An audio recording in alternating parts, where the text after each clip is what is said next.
Does anybody have any questions from the floor? If there are 2 roving mics going around, so just put your hand up and somebody will come to you. Thank you. Can you hear me? Yes. I actually don't like to go first to ask my questions, but I was very compelled by all of you. And by the way, congratulations for SunNation for putting this event on. I think it was very, very compelling. Question is to Phillip, and invoking what Paul was talking about. Paul, in your presentation, you mentioned that people who look for solutions, if they are experts within that industry, it's hard for them. Based on that, how long do you think it will take before what you called the inability to clone what you've developed, before somebody can clone it or before the security can be broken? I guess is that okay? Yeah, I guess the first point is you should never say never. But as I said, these guys are fundamentally secure at the atomic level. So you can do the maths. If you create a strong puff, as an example, you can put 20 of them together and you can exponentially grow the challenge. So we didn't talk about this. You can exponentially grow the challenge response pairs to something like 10 to the 22. Now, in that example, there isn't the time in the universe or processing power in the universe today to be able to crack that. So, when I say fundamentally secure, you can do the maths. So I can't answer your question because it's an impossible question to answer. But at a fundamental level, the maths say these are the most secure devices that you can ever build. Fair enough. Thank you. Thank you.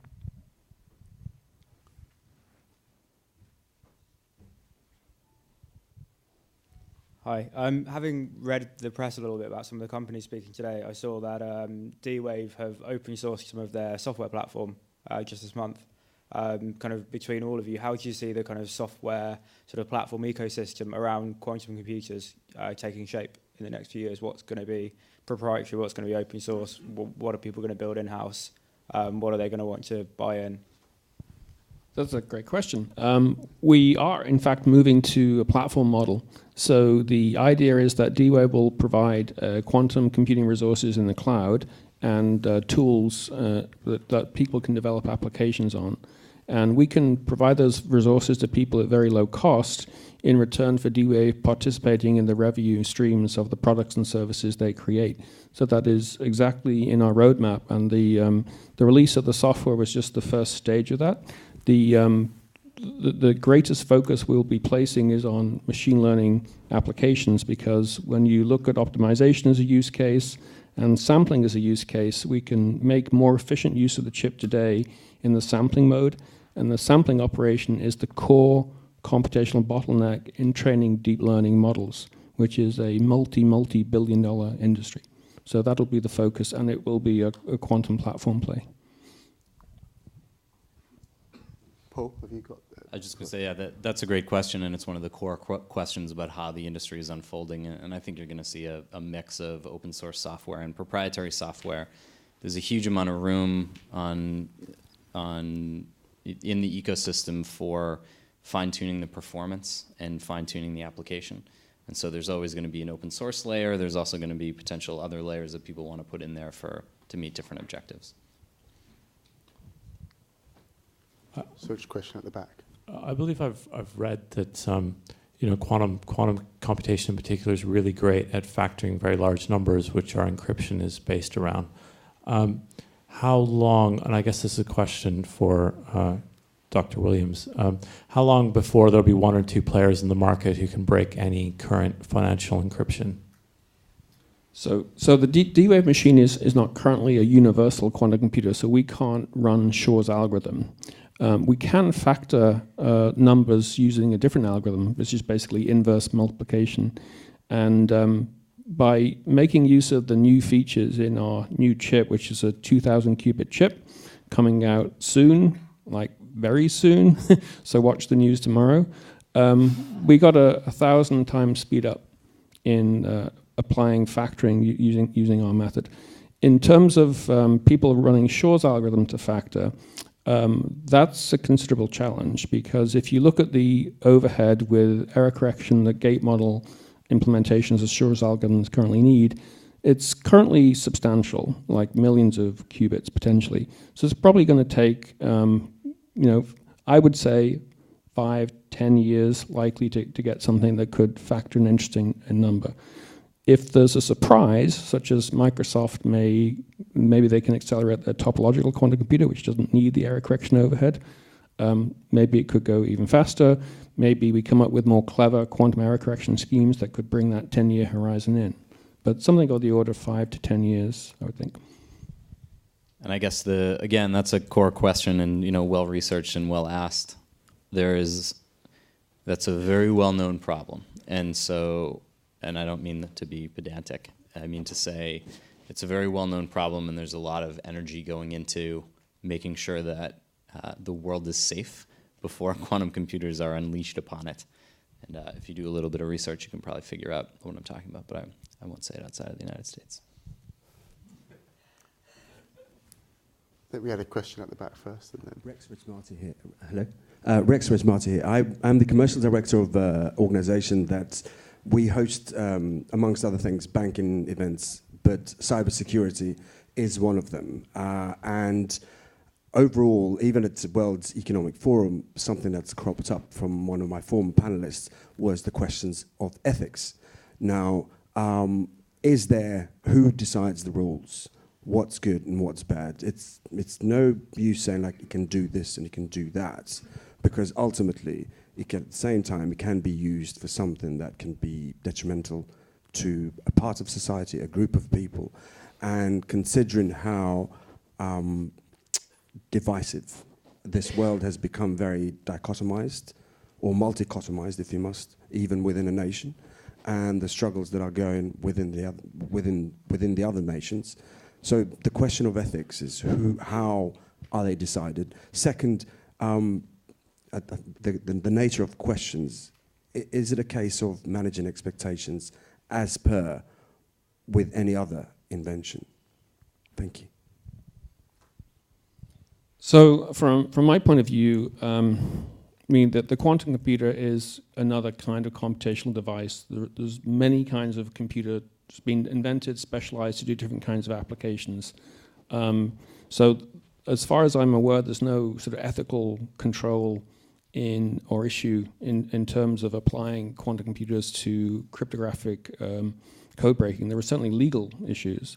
And I think any company that develops a quantum computer powerful enough to start to threaten cryptographic standards may well face headwinds in terms of getting exportability of its technology. So I think it'll be handled more legally than ethically. On the ethical side, I actually think AI is the more challenging question. So as we develop quantum computing capabilities that truly make for very powerful artificial intelligence systems, then we do have to be very thoughtful about how we control the use and distribution of that technology. And I think there are good groups, such as OpenAI, that are very well aware of the ethical challenges with the powerful AI. And I think one of the things I've heard is inventing AIs to police the ethical use of other AIs, right? I think it's a very reasonable approach. So I do think that's a very important challenge, and I think it's very important you raise that question. We have to be very mindful of how AI is used. Yeah. Philip or Paul, have you got any other? No. Oh, it's the only thing I'll add to that is that, so I mentioned that there's a lot of work around making sure that a quantum machine that could break encryption, there will be a lot of controls over that machine put on that machine. If Colin wouldn't announce that he had one tomorrow without having had some serious conversations with a lot of people and some major trade controls put on that. And the other thing to consider is that quantum is part of the solution as well. So there's a lot of work on a new generation of encryption that's getting put in place now, and it's likely that that process will beat the process of quantum computers. So there'll still be a risk involved in someone with quantum capabilities able to beat older encryption systems, but it would be surprising and very shocking and a failure of the world economic system if that wasn't in place in plenty of advance before a universal system was available to anybody. Hi. So we've got two more questions, just one up there. Sorry, yeah. One at the I'm top. just thinking about the title of this event. Could you just spend a few seconds with what this is all for? I.e., where's this taking us to? Is it going to change the world? And I don't know, you can pick your own 5-10 year horizon of how the world will be, at least from a computing perspective, when some of the visions that you're so diligently working on get deployed. So from my perspective, the answer is emphatically yes. Quantum computing will change the course of development, technology development for humanity. I think the potential high-value applications areas are in artificial intelligence and machine learning.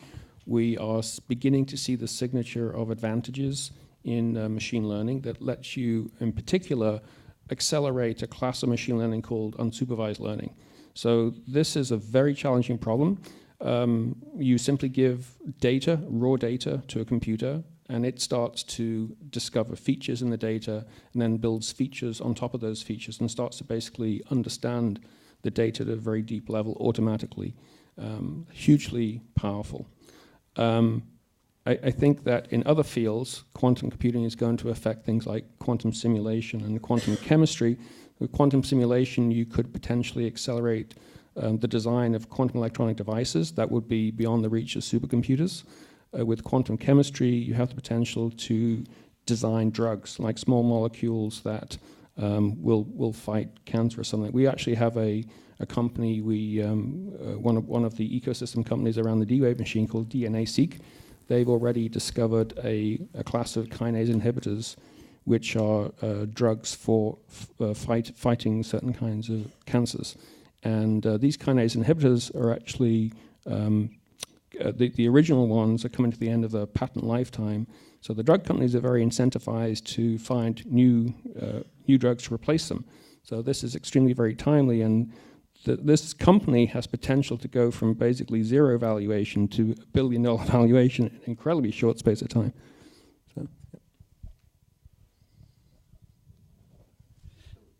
So from my perspective, it's a very expansive question. Answer that in a few seconds. It's not easy. So there's a couple of things from my perspective. Counterfeit drugs, as an example, is the biggest crime in the world. Usually it's the people in the underdeveloped world that can least afford that crime to happen to them that are the victims of that crime. So at best case, they get bad treatment, and at worst case, they can and do die. So would something that prevented the proliferation of counterfeit drugs help change the world? I don't know that it would change the world, but it'd certainly help a lot of people that could do with some help. If you believe, so again, just to pick another point at random, if you believe that privacy and security are a fundamental human right, and I don't get caught in a political argument, I'm a technologist, but if you, and you can all answer this question, if you believe that privacy and security are a fundamental right, then yeah, we can provide you that. So does that change the world? You can kind of answer your own question, but I think from our perspective, we deliver technology at a horizontal level that can be deployed in many, many, many different verticals. And I think it's about trying to pick the levers that best enable humanity to move forward in an ethical fashion quickly. So I guess I would answer yes to that question, but we could spend all night talking about that. Yeah, one of the ways to think about this a little bit differently, and Colin did a very good job of explaining the mechanisms of how quantum affects AI and some of the examples around that. A slightly different way to think about it is that AI is certainly going to change the world, and we all kind of know that, and the connection that maybe we haven't made is that quantum computing is going to have a very large say in making that the case. And there are some challenges in AI that that quantum is going to break through, very easily.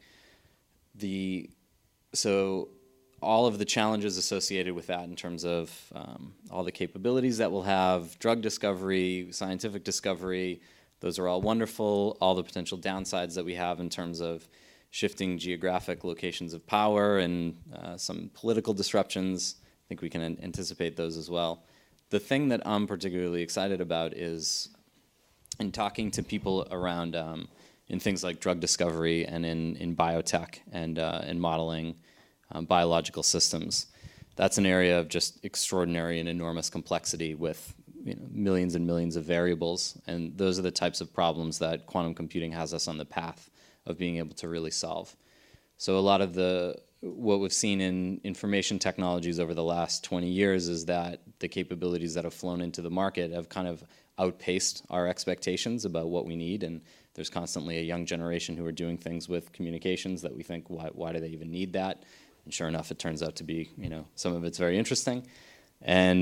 But what we've seen on the medical side is that while there are extraordinary advances in medicine happening every day, the macro level predictions about life extension and curing cancer and everything haven't really happened at the pace that we expect out of other technology areas. And I'm not going to predict that it's going to happen in the next 10 years, but quantum computing and AI has the capability to deliver that type of very rapid advance in those human areas that are subject to considerable complexity. I'm conscious of time. I know there's a mic up there, and Steve wants to catch the last question. So we'll have those two last questions, and then we'll move on to the panel discussion afterwards. So, okay. Thank you very much, gentlemen. It's a fascinating conversation and presentations. A very easy one for Philip. You spoke about how mass production of QIs would bring down the price dramatically. What does mass production look like in terms of numbers, and what does the price look like at the end of that? Okay. So these things can be incorporated in any semiconductor structure. So what we're doing in effect is we're just giving the guys that spin the silicon in that example a different recipe. So there's no cost impediment to deliver quantum security. Now, whether that proliferates to the consumer, I can't answer that question because we don't sell directly. But fundamentally, there's no cost impedance to deliver these quantum solutions. And Steve. Since you're all growing companies, I'm just wondering what challenges have you had talking to the VC community in regards to raising money? Question. Go on, I'll have first go at that. We'll Perhaps not as politically correct as everybody in the room.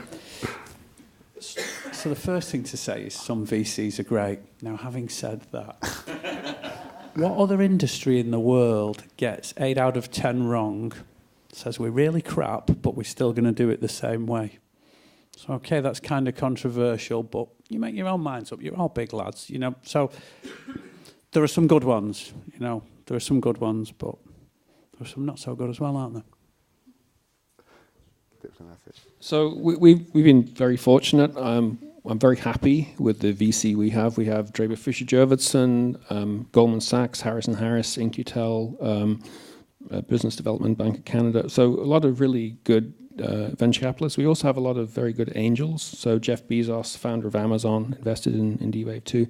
The challenge, we had to go to, in the early days of D-Wave, before I joined the company, the original founders would be pounding the street, and you'd have to talk to maybe 100 VC to get that first investment. So the challenge in getting a quantum company off the ground is you really have to have a thick skin, because you're going to be told no a lot, and you have to basically expect that and just power through it. I think the challenge as you get bigger is you get to a certain point where you have to cross this chasm of death, basically. We have to go from where you are to raise enough money to get to where you have a product that will be self-sustaining for the company. That's the sort of second major phase of challenge, I think, that all companies face. Paul. Yeah, I'll just say that being a venture capitalist, saying someone's a venture capitalist is kind of like saying they're a doctor. Two doctors can have very, very different areas of expertise. So you don't always know what kind of conversation you're in for. And sometimes the conversation is really going to be around the financials and proving the financial model and everything like that. And sometimes it's really going to be around the technology and having people, a lot of emphasis on, what's the underlying technology, what's the trajectory, what are the policies in place and everything like that. So I don't know how different it's been for us, and we're still a pre-Series A company. We've had many conversations, but we haven't gotten serious with any big venture capital firms yet. The funny story that I can tell you, which is the one everyone wants to hear, is that the top VCs they are so good, and you just feel like you are in the presence of a superior human being, and you wonder what you've done your whole life. There's another tier of VCs where you walk in the door and they are immediately intimidated with the technology you have, and they take it out on you by just asking a million hard questions in their area of expertise to try to bring you down. And that's the main challenge. But that's just human interaction, and that's expected. Can I just add? There is one other common thing I've seen with VC as well. Many times VC will hire experts, right, to give their opinion, and the incentive of the experts is invariably not to be wrong, right? Because they want to get the next contract from the VC too. So that's often a hurdle because the experts they hire, as Paul was saying, they're not really the right people to see what is potential with an exponentially growing company, right? So with exponential trends, you really can't see it coming. It looks like there's not much progress for a while, and then suddenly the whole thing is there. And people who are experts from academia do not have the ability to intuit exponential trends typically, and that is a challenge for all companies raising money. Yeah, and I think the investors that you have, you're in some ways very fortunate to have. You deserve having the investors that you have. What I mean by being fortunate is not that you're fortunate that you got them, but the people that on your roster, like DFJ and like Jeff Bezos, what they have in common is that they understand the big picture trends, and they see this as a technology that they want to get a part of, and they're not going to get down and say, why does your intern program look like this? They see this is going to change the world. This is huge. You have a business plan. I think it's good. You're probably going to completely change your business plan before you make your second $100 million. But I want in, and I'm going to do this. And those guys are hard to find because you can really lose a lot of money if you behave that way. But the good people can really do it. Well, thank you, Colin. Thank you, Paul and Philip. If everybody give me a round of applause, I think that's fascinating discussion.